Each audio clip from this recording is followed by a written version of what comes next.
y a des endroits dans le monde où sortir de chez soi peut être la dernière chose que l'on fasse. Des lieux où se tromper de rue, regarder la mauvaise personne ou simplement se trouver au mauvais endroit peut coûter la vie. Ici, il n'y a pas de sécurité, il n'y a pas de seconde chance et bien souvent, il n'y a même pas de loi. Ce sont des endroits où le crime, la pauvreté et l'abandon ont créé de véritables enfers sur Terre. Mais le plus frappant, ce n'est pas seulement à quel point ils sont dangereux, c'est que des millions de personnes n'ont pas d'autre choix que d'y vivre. Aujourd'hui, tu vas découvrir les 10 endroits les plus dangereux du monde. Et crois-moi, certains dépassent tout ce que tu peux imaginer. 10. Hanua Bada, Papouasie-Nouvelle-Guinée. Sur la côte de la Papouasie-Nouvelle-Guinée, tout près de la capitale Port Moresby, il existe un endroit qui, à première vue, semble paisible. Hanua Bada. Un village construit sur des pilotis en bois, élevé au-dessus de la mer, avec des maisons reliées par de fines passerelles étroites. Vu de loin, l'endroit paraît presque calme, presque harmonieux, même beau. Mais cette image n'est qu'une façade. La Papouasie-Nouvelle-Guinée est l'un des pays avec les taux de criminalité les plus élevés au monde, et aussi l'un des plus complexes sur le plan social. Ici, l'État est pratiquement absent dans de nombreuses régions. Et lorsque la loi ne s'impose pas, d'autres règles prennent sa place. À Hanua Bada, les conflits entre clans peuvent dégénérer très rapidement. Des disputes familiales qui passent des mots à la violence en quelques minutes à peine.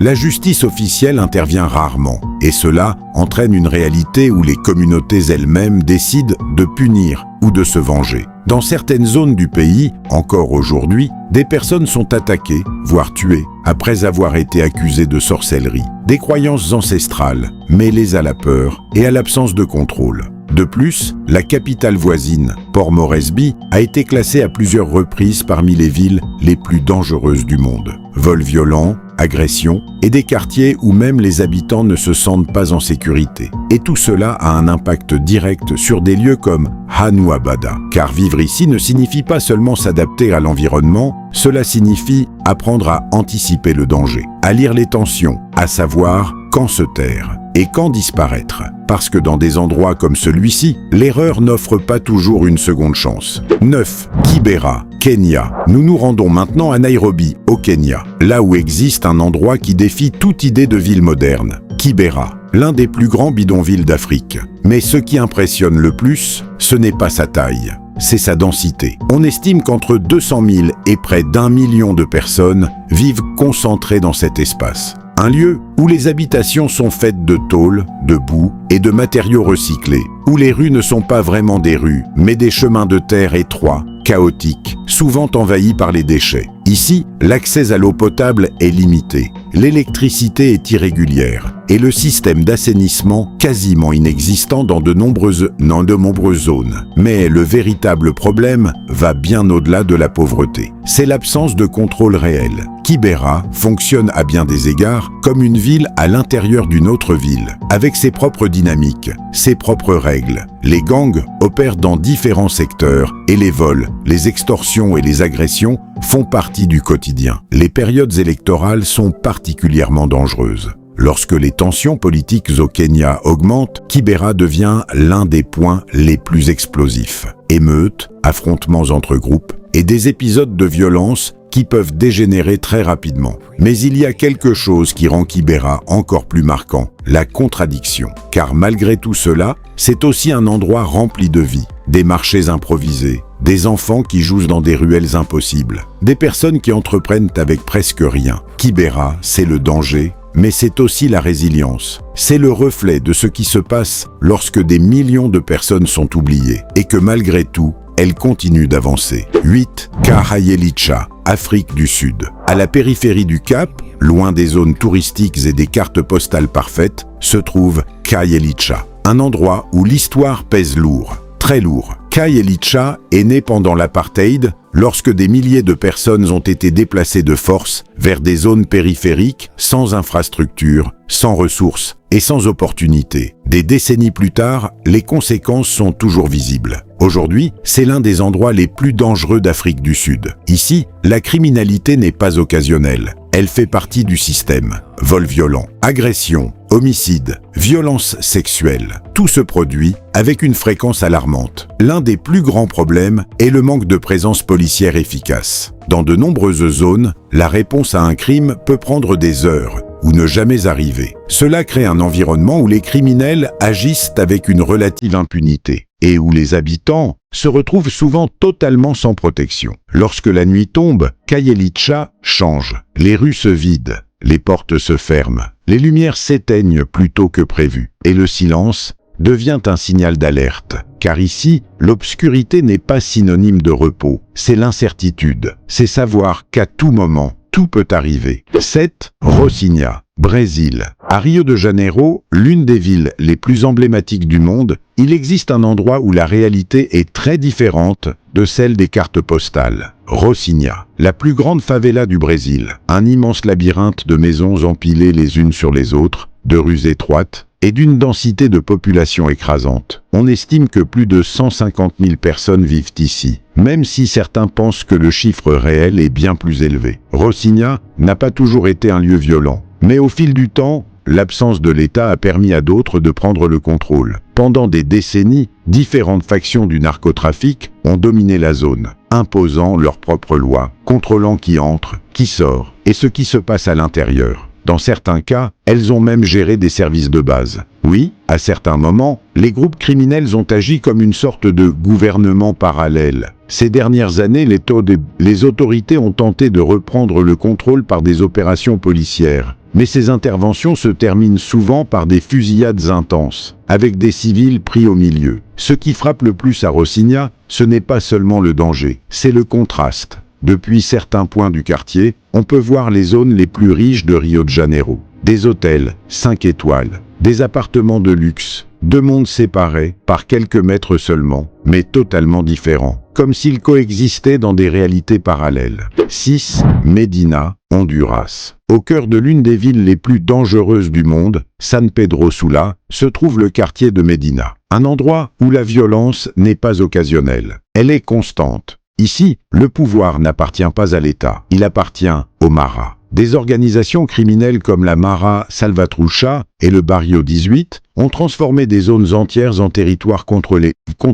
Chaque rue, chaque coin, chaque commerce, tout peut être surveillé. L'extorsion est l'un des piliers du système. Les petits commerces, les transporteurs, même les familles, doivent payer des taxes pour pouvoir vivre. Et ceux qui refusent deviennent des cibles. Les assassinats commandités sont fréquents et souvent, ils se produisent en plein jour. Pendant des années, San Pedro Sula a enregistré des niveaux de violence extrêmes, avec des chiffres qu'il a placés parmi les villes les plus dangereuses de la planète. Mais le plus dur à Medina, ce ne sont pas seulement les statistiques, c'est le manque d'alternatives. Pour beaucoup de jeunes qui grandissent ici, l'avenir est limité. L'école ou la rue, le travail ou le gang. Et bien souvent, la deuxième option est la seule disponible. Car lorsqu'on est dans un environnement comme celui-ci, on ne choisit pas le danger. C'est le danger qui vous choisit. 5.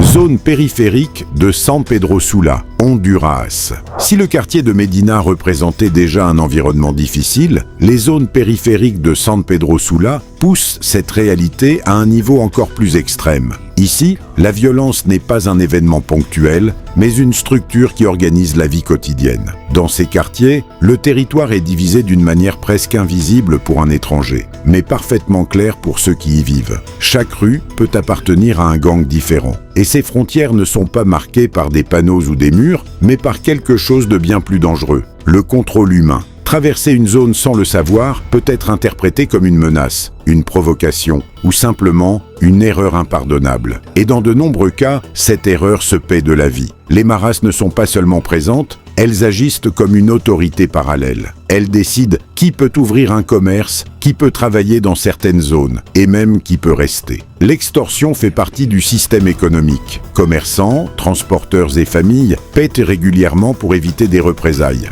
Ce n'est pas un paiement ponctuel, mais une obligation constante. Le plus inquiétant, c'est que cette dynamique s'est en partie normalisée. Beaucoup d'habitants ont appris à s'adapter, à vivre avec des règles non écrites qui changent constamment. La présence policière, lorsqu'elle existe, reste limitée ou insuffisante pour reprendre un contrôle réel. Grandir ici signifie développer une intuition particulière, savoir quand parler et quand se taire, reconnaître les visages, identifier les risques avant qu'ils ne deviennent des menaces. Car dans ces lieux, ce ne sont pas seulement les actions qui ont des conséquences, mais aussi les mots, et même les silences. 4. La Saline, Haïti. À Port-au-Prince, la capitale d'Haïti, la Saline est devenue l'un des exemples les plus clairs de ce qui se produit lorsque l'État perd presque totalement le contrôle d'un territoire. Ce quartier, marqué par une pauvreté extrême, a été le théâtre de certains des épisodes de violence les plus marquants de ces dernières années dans la région.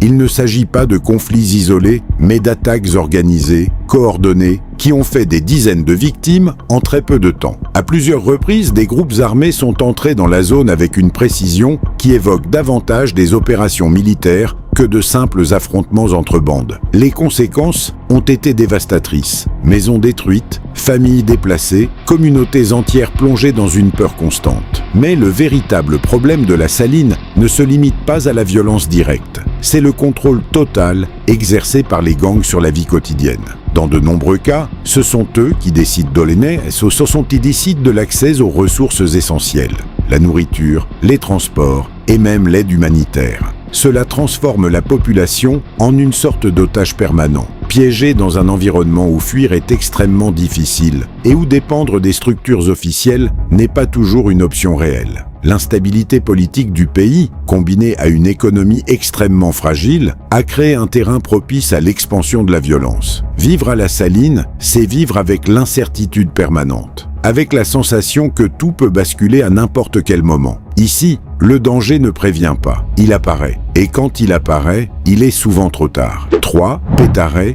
Venezuela. Petare n'est pas seulement un quartier, c'est une immense extension urbaine qui défie toute tentative de contrôle classique. Situé à Caracas, il est devenu l'un des ensembles urbains les plus vastes et les plus complexes d'Amérique latine. Sa croissance désordonnée a donné naissance à un enchevêtrement de rues, de passages et de constructions qui forment un véritable labyrinthe. Un environnement difficile à parcourir, même pour ceux qui y vivent. Et précisément pour cette raison, un avantage stratégique pour les groupes armés. Pendant des années, Petare a été le théâtre d'affrontements constants entre organisations criminelles, forces de sécurité et autres acteurs armés. Le contrôle du territoire n'est jamais stable. Il évolue, change, bascule, créant une instabilité permanente. Certaines zones sont pratiquement dépourvues de présence policière, non pas par manque de volonté, mais en raison de la difficulté réelle d'intervenir dans un environnement aussi complexe. Lorsque les autorités interviennent, elles le font à grande échelle. Mais ces opérations se terminent souvent par des affrontements violents.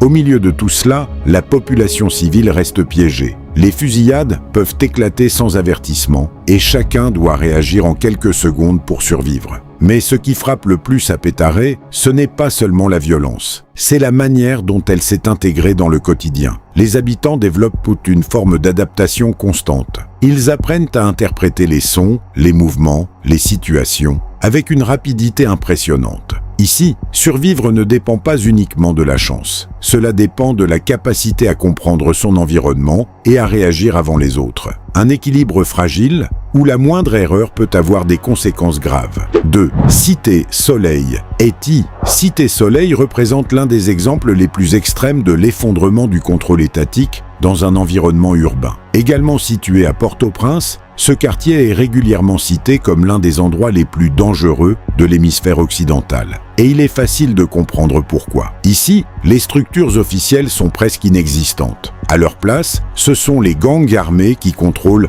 tous les aspects de la vie quotidienne, de la sécurité à l'accès aux ressources les plus basiques. Il ne s'agit pas simplement de criminalité au sens classique, mais d'un système complet où la violence est utilisée comme un outil de contrôle. Enlèvement, assassinat, extorsion font partie d'un environnement où le danger est constant et où la population vit dans une vulnérabilité extrême. L'un des aspects les plus durs de Cité Soleil est son impact sur les enfants. Beaucoup grandissent dans un monde où la violence n'est pas une exception, mais une présence permanente. Pour eux, des notions comme la sécurité ou la stabilité peuvent sembler étrangères. Leur réalité est faite d'incertitudes et d'une nécessité d'adaptation dès le plus jeune âge. Dans ce contexte, survivre n'est pas un objectif lointain, c'est une priorité quotidienne. 1. North Sentinel Island, l'Inde.